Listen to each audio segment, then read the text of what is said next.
বছরে আসলে চাইলে অনেক উন্নয়ন করা যেত, বাট এখানে বৈষম্য চোখে পড়ছে। এই মসজিদে অনুদান দিতে কখনো ভুলবেন না। তারেক জিয়ার হাতকে শক্ত করার জন্য ইনশাআল্লাহ এগিয়ে চলেছে।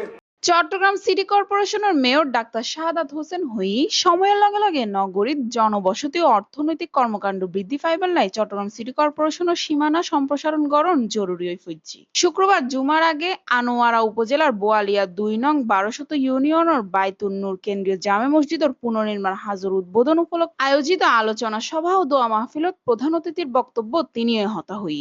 অনুষ্ঠানত সভাপতিত্ব করছি আল্লামা মুফতি খলিল আহমদ কুরাইশি। প্রধান বক্তা হিসেবে আসিল সাবেক সংসদ সদস্য সরোয়ার জামাল নিজাম। এছাড়া উপস্থিত আছিল অ্যাডভোকেট ফৌজুল আমিন চৌধুরী, মঞ্জুরুল আলম মঞ্জু, সাবেক চেয়ারম্যান হাসান চৌধুরী, সানি নিজাম, সাবেক চেয়ারম্যান আনসারুদ্দ, স্থানীয় গণ্যমান্য ব্যক্তিবর্গ ও মুসল্লি অকল। মেয়র ডাক্তার শাহাদাত হোসেন হই বর্তমানে সিটি কর্পোরেশনের বাইরে তাহা বিপুল জনগোষ্ঠী প্রত্যেকদিন নগরত আইয়েরে হাজ গড়ের এবং ব্যবসা বাণিজ্য গড়ের, অথচ এসব এলাকা সিটি কর্পোরেশনের আওতার বাইরে তাহাই উন্নয়ন ব্যাহতর, ফলে রাজস্ব আরণ ফরে যা নগরীলায় বড় চ্যালেঞ্জ। যদি আমরা চট্টগ্রামের ভালোবাসি তবে দক্ষিণ চট্টগ্রামের কর্ণফুলী ও আনোয়ারার বিভিন্ন অঞ্চলের সিটি কর্পোরেশনের আওতাত আনন জরুরি। তিনি আরো হই সন্ত্রাস, দুর্নীতি ও লুটপাটের বিরুদ্ধে আরো অতীতত আন্দোলন গইছি। মানুষের মৌলিক ও গণতান্ত্রিক অধিকার রক্ষা জনগণের লগে লইয়েরে ভবিষ্যতে হাজ গড়ি যাইম। এটা আসলে একটা বিশাল নিয়ামতের ব্যাপার। এই মসজিদের আজকে উদ্বোধনী অনুষ্ঠানে আমাকে এখানে উপস্থিত হতে পারে এবং আপনারা যে আমন্ত্রণ জানিয়েছেন এর জন্য আমি ধন্যবাদ জানাই। আজকে এখানে মূলত যে জিনিসটি সেটা হচ্ছে মসজিদে আপনারা একটা অনুদান তো আছে, কিন্তু পার্সোনালি আপনি যদি 1 টাকা এই মসজিদের জন্য দিতে পারেন, ওই মানসিকতা যদি আপনার থাকে, সেটা কিন্তু পরকালে গিয়ে আপনার সেবা হয়ে দাঁড়াবে। দেখবেন এই 1 টাকার কারণে আপনাকে আল্লাহ তাআলা জান্নাত দিয়ে দিয়েছে। কাজেই এই মসজিদে অনুদান দিতে কখনো ভুলবেন না, এটা কখনো মিস করবেন না। চুপচাপ গিয়ে 1 টাকা হলেও দিয়ে দেবেন, 100 টাকা, 1000 টাকা, 1 লাখ টাকা, 5 লাখ টাকা, যা পারেন। দেখবেন যে চুপি চুপি যত দান করবেন এটাতে আরো সব বেশি। এদিকে আজকে এখানে আমাকে উদ্বুদ্ধ করেছেন এই অনুষ্ঠানটির জন্য। এই এলাকা থেকে বারবার যিনি নির্বাচিত সংসদ সদস্য হয়েছেন দলের দুঃসময়ে 96 সালে, ইভেন 2001 সালে যখন বিএনপি ক্ষমতায় ছিল, উনি সরোয়ার জামান নিজাম অত্যন্ত ঐতিহ্যবাহী পরিবারের একজন সন্তান।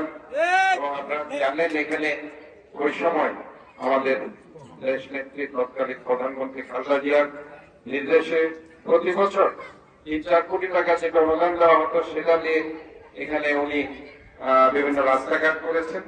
দুর্ভাগ্যের বিষয় গত 15-16টি বছর আমি যে রাস্তা দিয়ে এখানে এসেছি সেখানে উন্নয়নের ছোঁয়া খুব কমই পড়েছে। আমি মনে করি এটা একটা বৈষম্য এখানে হয়েছে বিভিন্ন ভাবে। বিএনপিকে হাঁটি হাঁটি পা করে শহীদ প্রেসিডেন্ট জিয়াউর রহমানের সময় থেকে আজ অবধি যিনি বিএনপিকে ধরে রেখেছেন আদর্শকে নিয়ে, আমাদের মোশাররফ ভাই অত্যন্ত সিনিয়র নেতা, আমি ওনাকে আন্তরিকভাবে ধন্যবাদ জানাচ্ছি। এখানে সেই জন্য আমি আনোয়ারা কর্ণফুলীর পক্ষ থেকে আপনাকে ধন্যবাদ এবং কৃতজ্ঞতা জানাচ্ছি। আমার আনোয়ারা কর্ণফুলীবাসী আপনাকে 2 হাত ধরে যেভাবে অভিভূত করেছে, যেভাবে গ্রহণ করেছে, আপনি জানেন আমাদের এই আনোয়ারা কর্ণফুলী দিনের সফল হয়েছি। আর আজকে গত 42 বছর ধরে আমরা তাদের সাথে যুদ্ধ করে ইনশাআল্লাহ বিএনপিকে দেশে প্রতিষ্ঠিত করেছি। আপনাদের সহায়তায় ইনশাআল্লাহ ঐক্যমতের মাধ্যমে আগামী দিনে ইনশাআল্লাহ বিএনপিকে জয়যুক্ত করে এদেশে গণতন্ত্র প্রতিষ্ঠিত করে আমাদের চেয়ারম্যান তারেক জিয়ার হাতকে শক্ত করে এদেশে গণতান্ত্রিক সরকার চেয়ারম্যান তারেক জিয়ার হাতকে শক্ত করার জন্য ইনশাআল্লাহ এগিয়ে চলেছে। আজকে আপনি আসার সময় দেখেছেন প্রথমে কি যে উচ্ছ্বাস, আনোয়ারা কর্ণফুলীবাসীর যে উচ্ছ্বাস আপনাকে দেখে যে আনন্দিত, আপনি এরা অপ্লুত হয়ে গেছে, আনন্দে অপ্লুত হয়ে গেছে। আপনারা জানেন যে কোনো সময় বিএনপি ক্রান্তি লক্ষ্যে আমাদের এই নেতা ডক্টর শাহাদাত সাহেব সিদ্দিক সভাপতি ছিল, ক্রান্তি লক্ষ্যে বিএনপির পাশে দাঁড়িয়েছে। আজকে আনোয়ারাবাসীর পাশে এসে উনি দাঁড়িয়েছে। আমরা ওনার প্রতি কৃতজ্ঞ এবং কৃতজ্ঞতা জ্ঞাপন করছি ইনশাআল্লাহ। এবং আজকে এই যে এই প্রত্যন্ত অঞ্চলে উনি এসে সচক্ষে দেখে গেছেন আনোয়ারা কর্ণফুলীবাসীর কিভাবে বিএনপির প্রতি তাদের আগ্রহ, বিএনপির প্রতি যেভাবে আস্থা, ইনশাআল্লাহ সেই আস্থা ইনশাআল্লাহ আগামী দিনেও থাকবে। আলোচনা সভা শেষে দেশ জাতির কল্যাণ হামনার দোয়া মাহফিল অনুষ্ঠিত হয়। CNTV news, Chittagong.